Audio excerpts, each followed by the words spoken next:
Samedi soir, les Corsaires du bassin d'Arcachon recevaient à domicile Saint-Médard-en-Jalles pour la 10e journée de National 2. Après une première mi-temps à l'avantage de l'équipe locale, les Corsaires se sont fait peur en deuxième période avec une remontée au score dans les 10 premières minutes de jeu. C'est finalement sur un point d'avance que les Corsaires du bassin d'Arcachon remportent le match et confortent leur deuxième place au classement. Ce soir, on recevait Saint-Médard qui nous collait au classement parce qu'actuellement là on était second derrière Anglet à un petit point.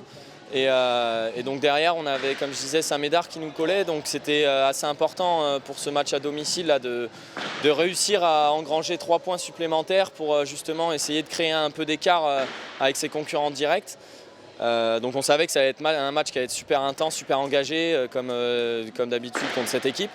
Donc c'était à nous de réussir les consignes, de tenir le palais dans l'équipe, de réussir à bien faire circuler ce palais pour trouver des espaces et pour réussir à garder cette mainmise pour éviter, nous, derrière, de se prendre trop de contres et surtout de subir trop le jeu. En première mi-temps, ça a été plutôt une belle satisfaction. On arrive à la mi-temps avec 4-1 pour nous. On mène une grosse possession de palais, on prend pas mal de shoots, d'une belle présence au gardien.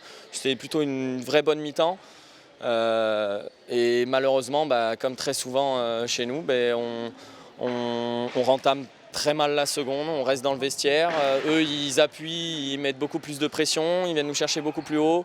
On a du mal à ressortir, on fait des fautes. Et du coup, forcément, ça crée un retour au score à 4 partout. On subit beaucoup plus. Et heureusement, sur la fin, on arrive à ressortir un peu la tête de l'eau en mettant un petit coup de rein en plus d'intensité et sur en plus une phase de supériorité numérique, on arrive à prendre l'avantage et gagner 5-4 ce match. Donc c'était une belle partie de hockey. Je pense que les supporters ont été contents de voir un peu ces revirements de situation, surtout quand à la fin on prend ces 3 points.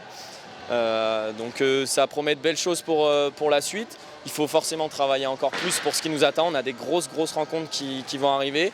La prochaine rencontre, ce sera le 7 mars, encore à domicile contre Toulouse.